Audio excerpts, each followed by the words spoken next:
Notre société a une vision vraiment détraquée de ce à quoi devrait ressembler la contribution équitable de chacun à la société. J'ai du mal à comprendre ce qui est équitable dans le fait de demander à une personne de contribuer à hauteur de 10% de ses revenus, tout en s'attendant en même temps à ce qu'une autre donne 40%. La plupart des personnes appartenant à cette dernière catégorie trouvent profondément perturbant le fait qu'elles devraient donner 4 fois plus simplement parce qu'elles gagnent davantage. Comment cela peut-il être considéré comme équitable ? Naturellement, les plus riches d'entre nous ont trouvé de nombreuses failles pour dissimuler leur argent et éviter de payer des impôts. Voici comment ils s'y prennent. En toute honnêteté, les impôts sont une bonne chose. Même si personne ne veut verser quoi que ce soit au gouvernement, cet argent fait réellement fonctionner nos communautés. Il finance les écoles, la police et d'autres services publics qui, sinon, devraient devenir privatisés. Eh bien, vous n'avez pas besoin d'un exemple pour savoir que la privatisation de l'application des lois, du système judiciaire et des soins médicaux ne serait pas une bonne chose. C'est un désastre. Oh, attendez, nous avons en fait ce dernier. Cependant, appelez-moi un communiste pourri, mais certains services publics doivent rester, publics. Et bien que la taxation équitable soit tout à fait acceptable pour faire fonctionner votre société, le système qui nous est imposé est fondamentalement défectueux. Le processus de taxation dans son ensemble est devenu un labyrinthe cruel. Du simple 1040-EZ au déconcertant Schedule K1, l'assortiment de citoyens étrangers, du gouvernement et du gouvernement lui-même est devenu un labyrinthe cruel. Le système qui nous est imposé est fondamentalement défectueux. Le système fiscal est un véritable gâchis complet. C'est comme essayer de trouver son chemin à travers un hall de miroirs, chaque tournant conduisant à plus de confusion. De plus, qui n'aime pas un bon casse-tête ? Les déductions du système fiscal américain fournissent justement cela. Du classique « puis-je déduire mon animal de compagnie ?» comme une personne à charge à l'éternellement controversé « mes leggings de yoga sont-ils une dépense d'entreprise légitime ?» Les contribuables se retrouvent souvent sur une liste amusante de problèmes. En fait, il y en a certains auxquels vous ne pouvez même pas penser. Aujourd'hui, payer vos impôts ressemble davantage à un combat de boxe. À l'approche de la date limite, vous essayez simplement d'éviter un coup direct de l'IRS en raison d'une erreur imprévue. Il n'y a rien de tel que cette montée d'adrénaline lorsque nous nous précipitons pour rassembler nos documents à la 11e heure. Peut-être avons-nous besoin d'ajouter un peu de drame à nos vies, mais l'IRS sait vraiment comment nous maintenir sur le qui-vive. Et tandis que les riches et puissants sont exempts de ce stress simplement parce qu'ils paient beaucoup d'argent à des comptables qui s'occupent de leurs impôts, à la fin de la journée, ce sont eux qui ont le mauvais rôle. Par exemple, si vous gagnez plus d'1 million de dollars par an, vous devez payer une taxe de 370 000 dollars. En même temps, quelqu'un qui gagne 15 000 dollars par an ne paiera que 1 500 dollars au gouvernement. 90% des Américains paieront moins de 5 000 dollars d'impôts. Les 10% les plus riches paieront en moyenne 33 000 dollars, tandis que les 5% les plus riches contribueront à hauteur de 120 000 dollars. Si vous êtes un 1%, vous avez tiré le mauvais numéro en ce qui concerne les impôts. Vous paierez 37% de vos revenus, ce qui représentera au minimum environ 300 000 dollars par an. Ce serait bien si votre vote avait plus d'influence sur la manière dont cet argent serait dépensé. Malheureusement, comme la majorité l'emporte, vous avez peu ou pas de pouvoir en la matière. Ainsi, vous vous retrouvez à payer pour des projets absurdes tels que dépenser 518 000 dollars par an pour étudier comment la cocaïne affecte le comportement sexuel des cailles japonaises. Ce n'est pas une métaphore, c'est une dépense gouvernementale réelle. Ainsi, sans surprise, les personnes riches ne sont pas trop pressées de donner leur prétendue juste part au gouvernement. Ainsi, leurs comptes coûteux ont créé diverses méthodes pour cacher leur argent, à la fois légalement et illégalement. Commençons par ce qui est légal. Tout d'abord, clarifions une chose dès le départ. L'évitement fiscal et l'évasion fiscale sont aussi différents que le jour et la nuit. L'évasion fiscale est le mouton noir de la famille, un crime qui implique la tromperie et la dissimulation pour éviter de payer des impôts. D'un autre côté, l'évitement fiscal est le sage frère aîné cherchant à minimiser légalement les impôts grâce à une planification stratégique. Et bien que nous explorerons certainement le chemin obscur dans un instant, pour l'instant, restons du côté clair de la loi. Les ultra-riches savent que la planification fiscale est essentielle dans le labyrinthe du code fiscal. Ils ont une multitude d'options à leur disposition, et leurs conseillers financiers sont des navigateurs habiles dans ce monde complexe. En structurant judicieusement leurs transactions, ils peuvent tirer le maximum d'avantages fiscaux. Et qui peut leur en vouloir? Alors, comment les ultra-riches jouent-ils à ce jeu? Certaines des stratégies les plus courantes incluent la sous-déclaration délibérée des revenus, la création de 2 ensembles de livres, la réclamation de fausses déductions et le transfert des dépenses personnelles aux dépenses d'entreprise. C'est une danse délicate qui nécessite une tenue de registre méticuleuse et le respect de la lettre de la loi. Mais n'oublions pas que l'évitement fiscal ne consiste pas seulement à dissimuler les revenus et à gonfler les dépenses. Il s'agit également de faire des choix stratégiques pour minimiser les impôts, comme choisir la bonne structure d'entreprise, gérer le timing des revenus et des dépenses, et réclamer des crédits d'impôt éligibles. Les ultra-riches sont des maîtres de ces manœuvres. Ils connaissent les règles de bout en bout en ce qui concerne les déductions et les crédits. Ils comprennent que les crédits d'impôt sont comme des potions magiques qui réduisent leur facture fiscale dollar pour dollar, tandis que les déductions dépendent de leur tranche d'imposition.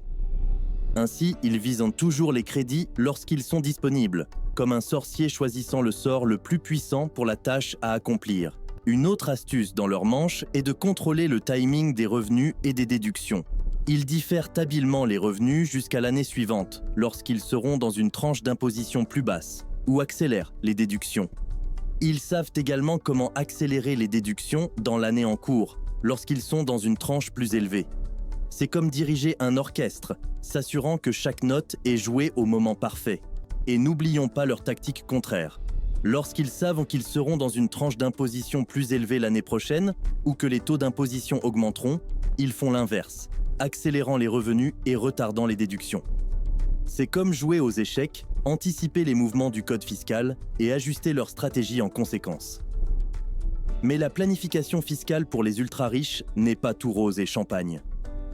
L'IRS garde un œil vigilant sur les transactions connexes, surtout entre les membres de la famille et les associés commerciaux proches. C'est comme jouer à un jeu de poker où ils doivent avancer avec précaution pour éviter les soupçons de manœuvres de transfert fiscal.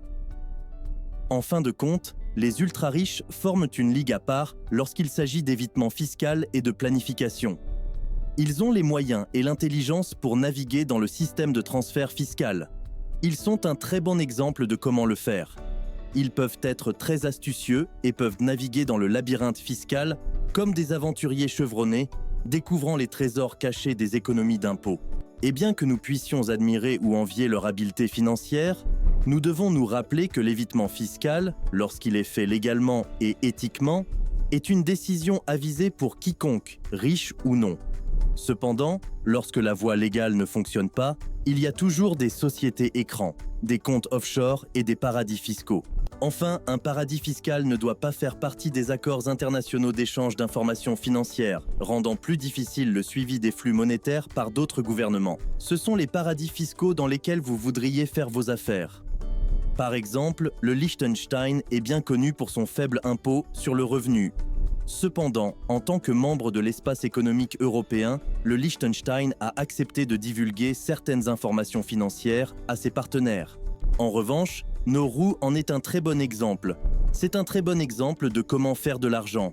Nauru, le 3e plus petit pays du monde, n'a aucune obligation envers personne.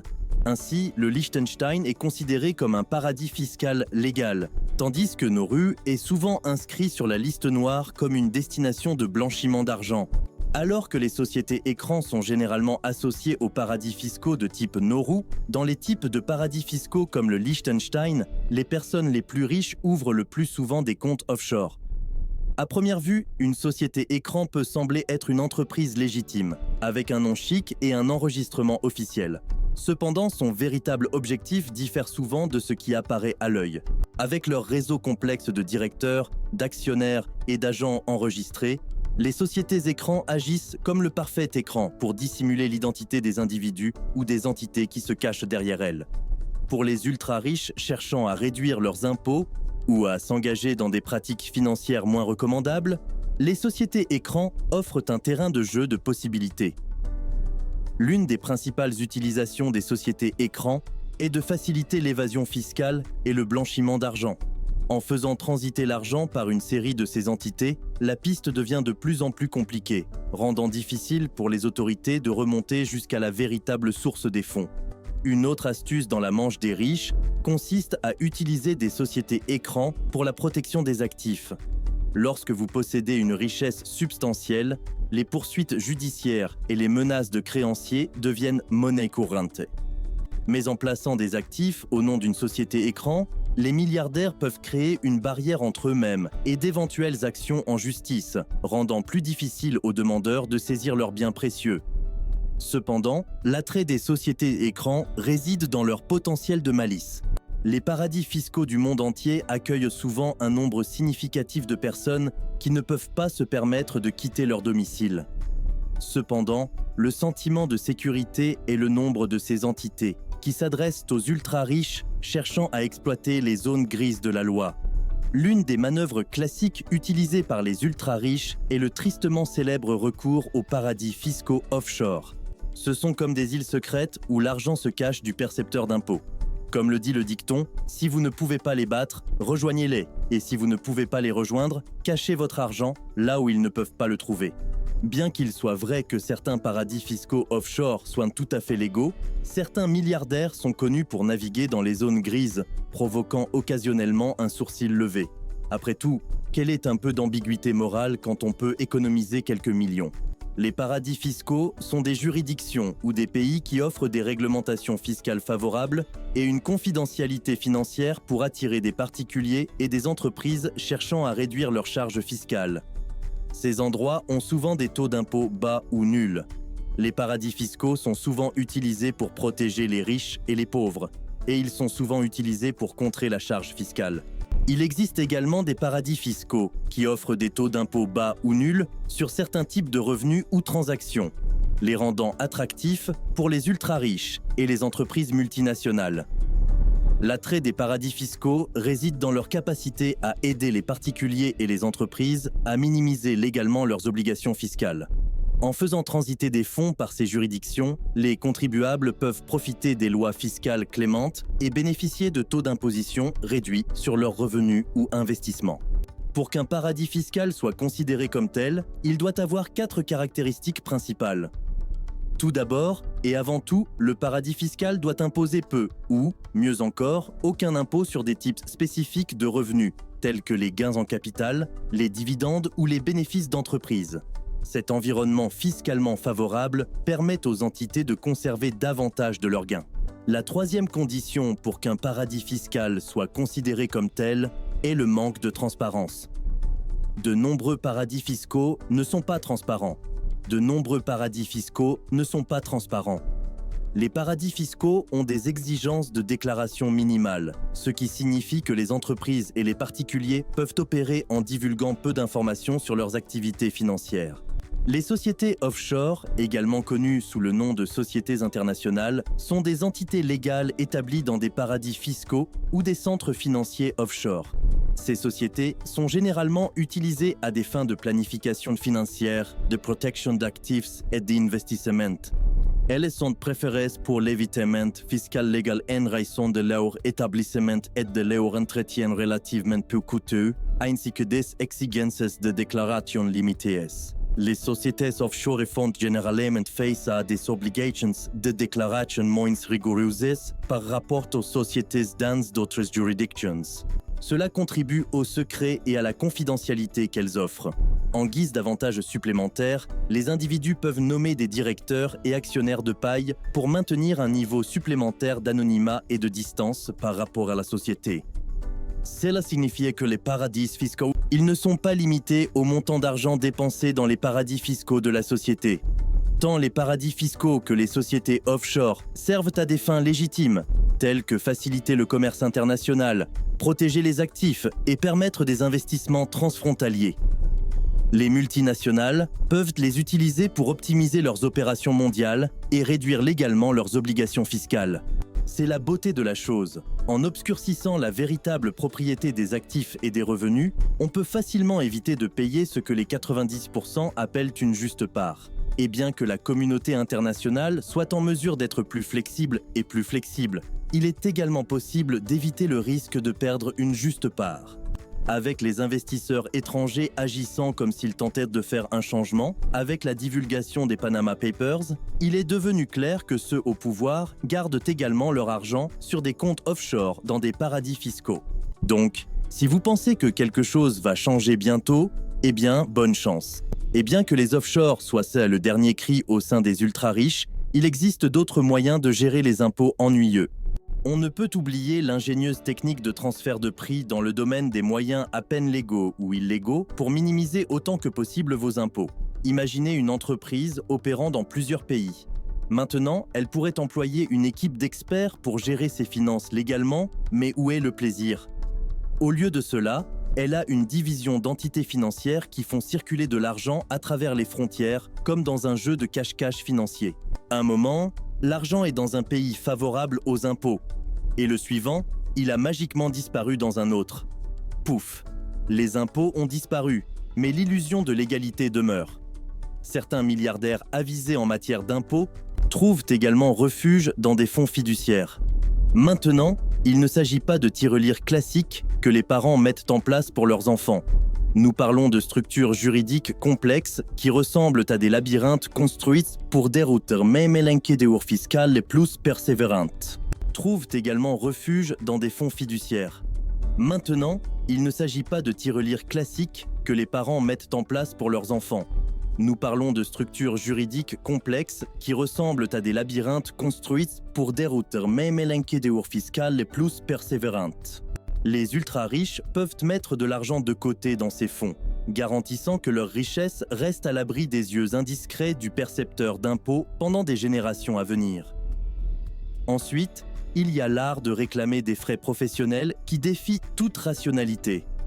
Un milliardaire pourrait soutenir que ses vacances luxueuses sur une île exotique étaient un voyage d'affaires pour trouver l'inspiration pour son prochain projet.